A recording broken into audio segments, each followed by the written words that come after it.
Myself Abhishek Tiwari. I want to represent about Thomas Alva Edison. Ever tried, ever failed. No matter. Fail again, try again. Fail better. The world is yours. हमारी सबसे बड़ी कमजोरी है कि हम हार मान लेते हैं, लेकिन सफलता का सबसे बड़ा सूत्र है कोशिश करना और बार बार कोशिश करना। थॉमस एल्वा एडिसन जो एक महान वैज्ञानिक थे, उन्होंने अपने जीवन में लगभग 1093 खोज की है, जिसमें से सबसे विशेष खोज है इलेक्ट्रिक बल्ब। इनका जन्म 11 फरवरी 1847 ईस्वी में अमेरिका देश में हुआ था। ये बचपन से ही बहुत इच्छुक व्यक्ति थे।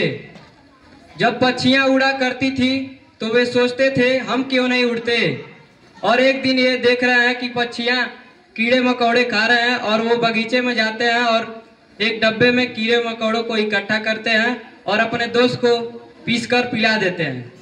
इसका यह परिणाम होता है कि वह दोस्त बीमार पड़ जाता है और इन्हें घर पर बहुत ही पिटाई मिलती है। और ये स्कूल से जब एक दिन घर आते हैं तो उनकी माता को एक पत्र दिया जाता है। उनकी माता पढ़ती हैं तो थॉमस एल्वा एडिसन पूछते हैं इसमें क्या लिखा है। वो कहती हैं कि इसमें लिखा है आपका बेटा बहुत जीनियस है, इसे हमारे स्कूल में पढ़ाने के लिए पर्याप्त टीचर नहीं है, ट्रेंड टीचर नहीं है। थॉमस एल्वा एडिसन घर पर ही पढ़ाई करते हैं और 10 वर्ष की आयु में अपने घर में ही एक रासायनिक लैब तैयार करते हैं, परंतु उनकी मां उनसे क्रोधित होकर लैब को खराब कर देती हैं और ये दोबारा लैब बनाने के लिए रेलवे पर पेपर बेचना चालू कर देते हैं और एक बार फिर ट्रेन के एक खाली डब्बे में रासायनिक लैब तैयार करते हैं। लेकिन केमिस्ट्री का जो विलयन है वो एक बार नीचे गिर जाता है और ट्रेन के एक डिब्बे में आग लग जाती है, जिससे ट्रेन का एक सदस्य उनको खींचकर एक चाटा मारता है और वो लगभग बहरे ही हो जाते हैं।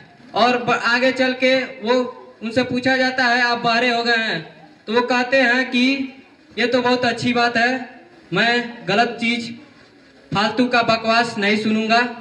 और ये अपने जीवन में लगभग एक बल्ब को खोजने में लगभग 10,000 बार फेल हो गए थे, लेकिन एक बार फिर उन्होंने 21 अक्टूबर 1879 ईस्वी को बल्ब को खोज कर दिया।